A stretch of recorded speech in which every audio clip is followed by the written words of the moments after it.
السلام علیکم ورحمۃ اللہ وبرکاتہ۔ تمام اہل پاکستان کو میری طرف سے نذرانہ سلام پیش ہے۔ 14 اگست کے حوالے سے بات کرنی تھی، جب اللہ نے ہمیں ایک بہت خوبصورت خطہ دیا، بہت مبارک ملک دیا، جو جغرافیائی لحاظ سے بھی اس کی بہت خوبصورت اللہ تعالیٰ نے ہمیں یہ اس کی جگہ دی، اور دنیا اور اسباب کے لحاظ سے بھی اللہ تعالیٰ نے اس ملک کو مالا مال کیا۔ لیکن میں چاہتا ہوں تھوڑی سی آپ کو تاریخ بتاؤں کہ اسلام ہندوستان میں کیسے آیا۔ سب سے پہلے محمد بن قاسم رحمۃ اللہ علیہ، انہوں نے 92 ہجری میں سندھ پر حملہ کیا، جب راجہ داہر کے ڈاکوؤں نے مسلمانوں کا ایک قافلہ لوٹ لیا، بحری جہاز۔ تو اس کی بدلے میں مسلمانوں کی طرف سے لشکر کشی ہوئی، اور محمد بن قاسم رحمۃ اللہ علیہ ملتان تک پہنچے۔ ان کے پاس 12,000 کا لشکر تھا، لیکن جب وہ ملتان پہنچے وہ لشکر 1 لاکھ ہو چکا تھا، کہ مقامی لوگ فوج کے اخلاق اور محمد بن قاسم کی سیرت سے اتنے متاثر ہوئے کہ وہ جوک در جوک مسلمان ہوتے چلے گئے، اور ملتان جب پہنچے تو وہ 1 لاکھ میں تبدیل ہو چکے تھے۔ تو سب سے پہلے سرزمین ہند میں اسلام کی حکومت قائم ہوئی۔ ادھر ہندوستان کے ساحلی علاقوں پر تاجروں کی وجہ سے اسلام پھیل چکا تھا، لیکن باقاعدہ جو حکومت قائم ہوئی وہ سندھ میں ہوئی۔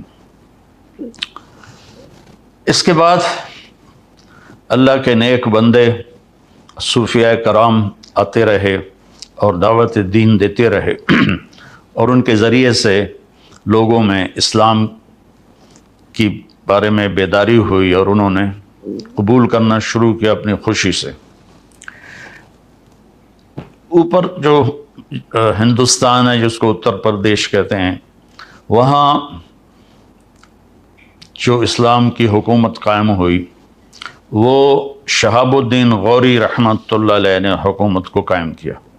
اس سے پہلے محمود غزنوی نے 17 حملے کیے، لیکن انہوں نے کوئی حکومت قائم نہیں کی، بلکہ بس فتح کر کے واپس چلے جاتے تھے۔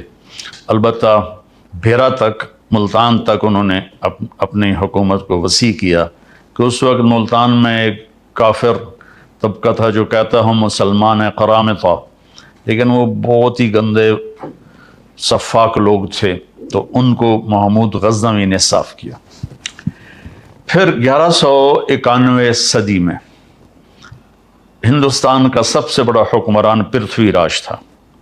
ہندوستان میں راجے مہاراجے بہت سارے تھے، صرف 2 کی حکومت قائم ہوئی پورے ہندوستان پر، ایک جلال الدین اکبر اور ایک اورنگزیب عالمگیر۔ تو 1190 میں شہاب الدین غوری اور پرتھوی راج کی لڑائی ہوئی تراوڑی کے میدان میں، جس میں شہاب الدین غوری کو شکست ہوئی، اور وہ زخمی ہو کر گر رہا تھا۔ پیچھے سے ایک ترک سپاہی نے اپنے گھوڑے سے چھلانگ لگائی اور ان کو یوں پکڑا، اور گھوڑا لے کر وہ لشکر کو چیرتا ہوا نکل گیا، جان بچ گئی۔ اس کے بعد وہ سارا سال بستر پہ نہیں سویا، اور جو بھاگے تھے ان کو بڑی سزائیں دی اس نے۔ پھر 1191 میں وہ اپنا لشکر لے کر دوبارہ نکلا، اور اسی میدان میں ٹھہرا جہاں پہلی جنگ ہوئی تھی۔ تو پرتھوی راج اس دوران تیاری کے بغیر مطمئن رہا کہ میں نے شکست دے دی ہے، میرا کوئی کیا بگاڑ سکتا ہے، تو وہ اس میں تھوڑی سستی آ گئی۔ جب لشکر آمنے سامنے ہوئے تو پرتھوی راج نے کہا تم چلے جاؤ، ورنہ تمہارا یہی حال کروں گا جو پہلے کیا تھا۔ تو شہاب الدین غوری نے اپنا لشکر ہٹا لیا، اتنی دور تک کہ وہ نظر آنا بند ہو گیا، اور پھر صبح سے پہلے اس نے اپنے لشکر کو حملے کا حکم دیا۔ اس وقت پرتھوی راج کا لشکر اپنی پوجا پاٹ میں تھا، تو انہوں نے حملہ کیا، تو اس میں پرتھوی راج قتل ہوا اور ان کو شکست ہوئی۔ اس کی عمر 42 سال تھی۔ تو پھر شہاب الدین غوری رحمہ اللہ تعالی اجمیر گئے، پھر دہلی گئے، وہاں اپنی پوری ایک ٹیم بنائی، اور قطب الدین ایبک ان کا غلام تھا، شہاب الدین غوری کی اولاد نہیں تھی، تو انہوں نے قطب الدین ایبک کو اپنا غلام بنایا ہوا تھا۔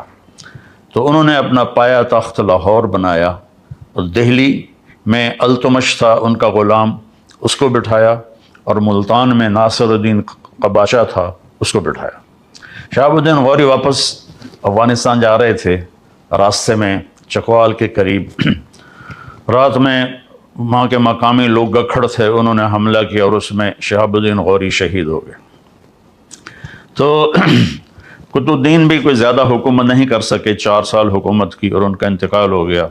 میں جب لاہور پڑھتا تھا سینٹرل ماڈل اسکول، تو ہمارے کے پیچھے ایک گلی تھی، وہاں سے گزرتے تو ایک قبر جس میں محلے والے کوڑا پھینکتے تھے، وہ قبر ہوتی تھی۔ تو ایک دفعہ غور سے پڑھا تو وہ قطب الدین ایبک کی قبر تھی۔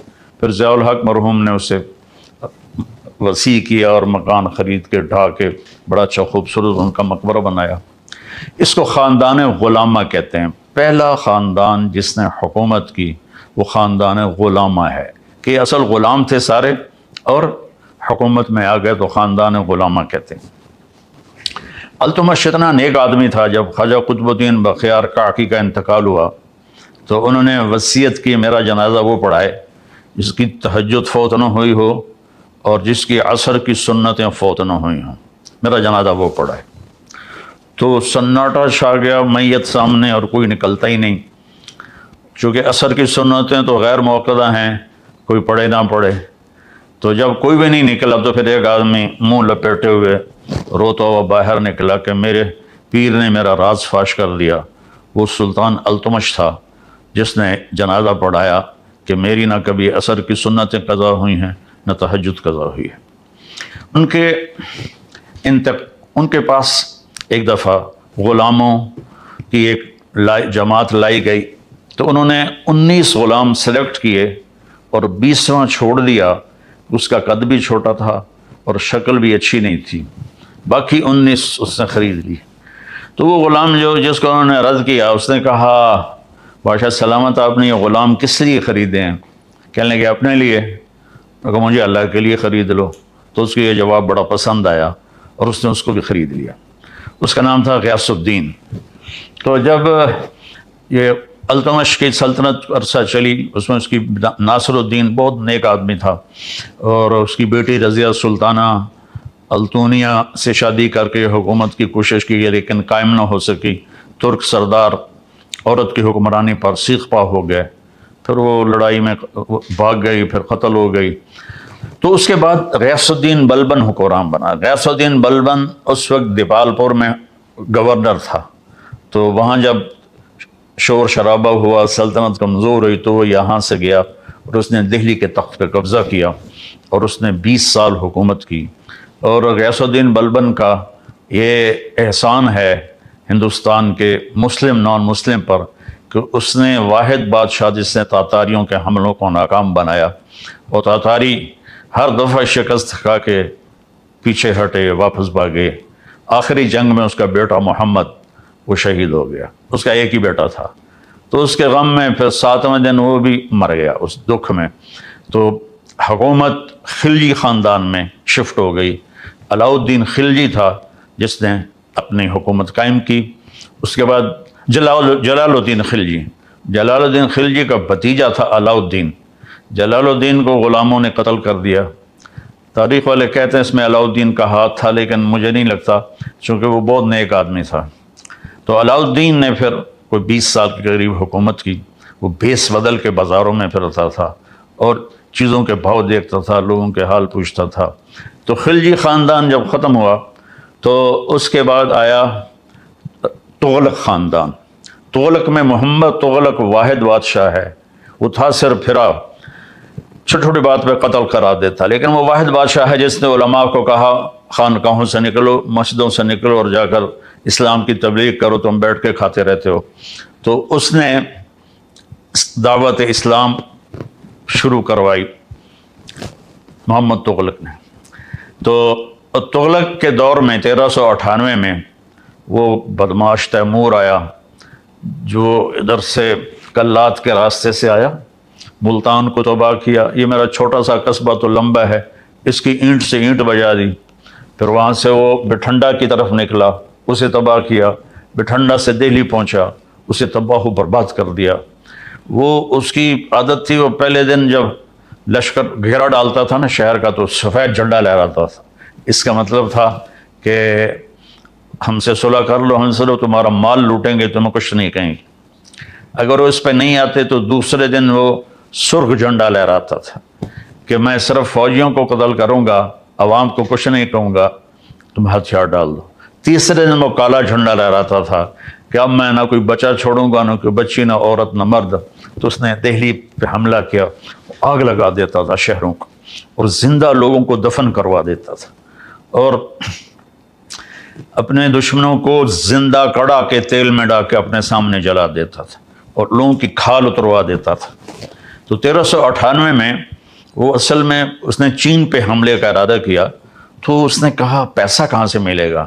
تو اس کے مشیروں نے کہا کہ ہندوستان بہت مالدار ہے، یہاں لوٹ مار کرنے آیا تھا. تو اس کے بعد 1,00,000 قیدی بنا کے واپس گیا اور سادات کو حکومت دے گا، سادات خاندان کی حکومت. میں مختصر بتا رہا ہوں تاکہ آپ کے سامنے ایک تصویر آ جائے. تو واپس جا رہا تھا تو اس کو سفر میں دشواری پیش آئی کہ 1,00,000 آدمیوں کو لے کے چلا ہونا، اگر سب کے سر اڑا دو تاکہ ہم آسانی سے سفر کر سکیں. سب کے سر اڑا دی. سادات خاندان کے بعد جب ان میں انتشار ہوا اور وہ بکھر گئے تو لودھی خاندان کی حکومت آئی، بہلول لودھی. تغلق میں فیروز تغلق بہت بڑا بادشاہ تھا.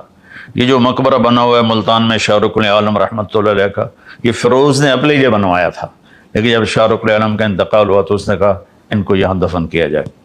تو وہ علم دوست تھا، علماء کی قدر کرتا تھا. تو لمبا میں ایک اس زمانے میں مولوی عبداللہ صاحب رحمۃ اللہ علیہ تھے، فیروز تغلق نے ان کو بلایا اور ان کا احترام کیا، ان کو دہلی میں اعلیٰ عہدے پر فائز کیا. وہ تلمبا سے گئے تھے، وہاں ان کے علم کا شہرہ تھا. تو تغلقوں کو ختم کر کے تیمور نے سادات کو حکومت دے دی. وہ چلانے میں ناکام رہے تو بہلول لودھی پٹھان خاندان سے تھا، اس نے چڑھائی کی اور قبضہ کیا اور پٹھان خاندان کی حکومت قائم ہو گئی. تو اس کا آخری بادشاہ تھا ابراہیم لودھی. وہ بڑا شکی مزاج، چھوٹی چھوٹی بات پہ قتل کروا دیتا تھا اور لالچی تھا، خزانہ جمع کر کے رکھتا تھا. تو لاہور کا جو اس کا صوبے دار تھا، یہ گورنر تھا، اس نے بابر کو دعوت دی کہ تم آؤ اور آ کر دہلی پر حملہ کرو، ہم تمہاری مدد کریں گے. تو 1526 میں پھر بابر آیا اور اس نے پانی پت کے میدان میں پہلی لڑائی ہوئی. اس میں بابر کے ساتھ صرف 12,000 فوج تھی اور ادھر ابراہیم کے پاس 1,00,000 کی فوج تھی. یہ جو موٹر وے کے راستے میں پہاڑ آتے ہیں ان کو، وہاں ایک جھیل ہے کلر کہار، وہاں جھیل ہے، وہاں ایک پتھر آج بھی پڑا ہوا ہے جس پر کھڑے ہو کر بابر نے اپنی فوج کو تیار کیا تھا کہ بس جان دینی یا پیچھے نہیں جانا ہے.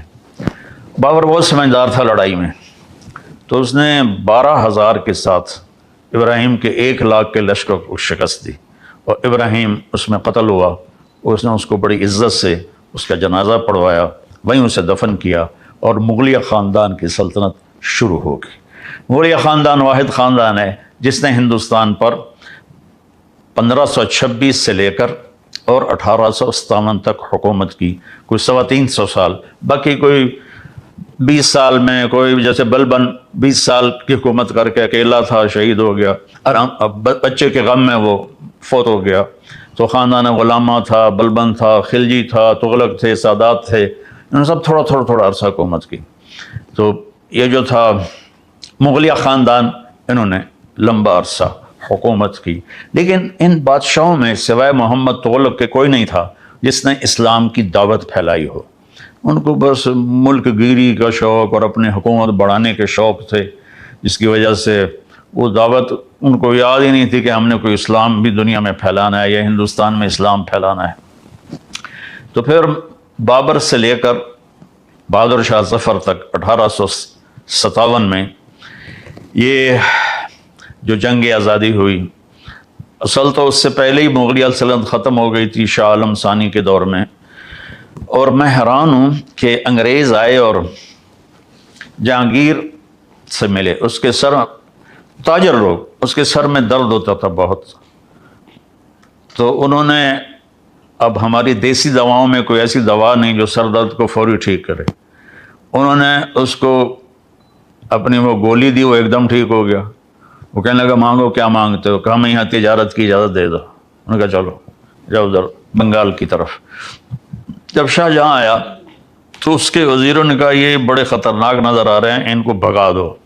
کہنے کی اوقات کیا ہے، اس وقت تو کوئی سوچ بھی نہیں سکتا تھا کہ شاہ جہان کے دور میں یہ چند انگریز یہ پورے ہند کے حکمران ہو جائیں گے۔ تو اب ان کی بے وقوفیاں تھیں۔ شاہ جہان کی بیوی تھی ممتاز محل، اس کا 14واں بیٹا پیدا ہوا تو وہ اس میں درد ذہ میں وہ فوت ہو گئی، اور مرتے ہوئے اس نے کہا میرا ایسا مقبرہ بنانا کہ دنیا میں کسی کا ایسا مقبرہ ہی نہ ہو۔ تو اس نے اس وقت 30 کروڑ سونے کے سکے اس مقبرے پر لگائے بنانے میں، وہ آج کے خربوں روپے بن جاتے۔ اس سے پتہ نہیں وہ لوگوں کی فلاحی کام کتنے کر سکتا تھا، کتنے کام کروا سکتا تھا۔ اور جہانگیر سے زوال شروع ہوا کہ جہانگیر نے، دکن میں حکومت تھی عادل شاہی، تو جہانگیر کو تھا کہ میں سارا ہندوستان فتح کروں، اکبر عادل شاہی کو فتح نہیں کر سکا تھا۔ تو جہانگیر وہاں 25 سال وہاں بیٹھا رہا اور دہلی کا پایا تختہ چھوڑ دیا، وہیں اس کی موت ہوئی، وہیں اس کی قبر بنی، ویران قبر ہے، کوئی جاتا ہی نہیں، کسی کو پتہ ہی نہیں ہے کہ یہ عالمگیر ہے جس نے 50 برس ہندوستان پہ حکومت کی۔ اس کے بعد زوال شروع ہو گیا، اور آہستہ آہستہ آہستہ آہستہ آہستہ آہستہ ادھر 1757 میں انگریزوں نے سراج الدولہ کو شکست دی۔ سراج الدولہ رات عورتوں کے رقص دیکھتا تھا اور دن میں 12 بجے اٹھتا تھا، اور لارڈ کلائیو جو تھا وہ تہجد میں گھوڑے پہ سوار ہوتا تھا اور دن ڈوبنے پر گھوڑے سے اترتا تھا۔ تو ایسے لوگ کہاں کامیاب ہو سکتے ہیں؟ تو اس نے صرف 3000 کے لشکر کے ساتھ 50,000 کے لشکر کو شکست دی، اس میں میر جعفر ساتھ مل گیا تھا 1757 میں۔ اور مزے کی بات یہ ہے کہ اس نے جو لیے فوجی وہ ہندو فوجی تھے، یعنی کوئی ہندو کوئی مسلمان، ہندوستان کی فوج سے ہندوستان کو فتح کیا۔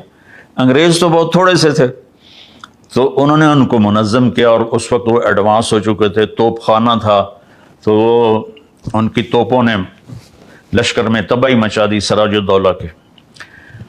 تو پھر جو آخری امید تھی ہندوستان میں اسلامی حکومت کو، ٹیپو سلطان تھے، وہ 1831 میں شہید ہو گئے لڑائی میں۔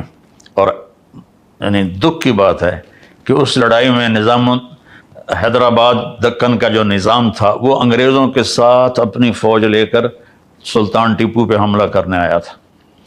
تو وہ اللہ اس کی درجات بلند فرمانے کا، شیر کی ایک دن کی زندگی گیدڑ کی 100 سالہ زندگی سے بہتر ہے۔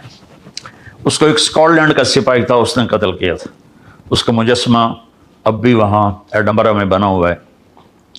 تو اس وقت وہ جنرل ہینگسر، یہ ہیری تھا، مجھے نام میں شک پڑ رہا ہے، اس نے کہا اب ہندوستان ہمارا ہے، اس 1831 میں۔ اور پھر وہ شاہ عالم ثانی کے دور میں دہلی پر آ گئے، اور شاہ عالم ثانی کی حکومت صرف محل میں تھی اور قلعے میں تھی۔ 1857 کی جنگ آزادی ہوئی، وہ ایک غدر تھا، اور اس میں انہوں نے بہت ظلم کیے، اور کوئی منظم نہیں تھا، کسی قسم کی کوئی ترتیب نہیں تھی، تو انہوں نے دلی میں لوٹ مار مچا دی۔ تو ایسے کہاں لڑ سکتے تھے؟ تو پھر انگریز آئے اور انہوں نے دوبارہ اس پر قبضہ کیا، اور 1857 سے لے کر 1947 تک انگریز حکمران آئے، اور انہوں نے اپنا نظام تعلیم جاری کیا۔ یہاں جو بھی تبدیلیاں لے کر آئے وہ بعد میں ہندوستان والے، پاکستان والوں کے لیے بڑی مفید ثابت ہوئی۔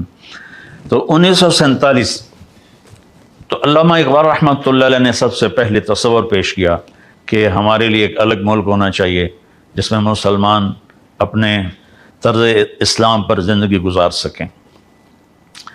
تو اللہ تعالیٰ درجے بلند فرمائے قائد اعظم رحمۃ اللہ علیہ کے، وہ سب مسلم لیگ کی بنیاد رکھی گئی 1940 میں، یا شاید اس سے پہلے 1940 میں تھی، لیکن وہ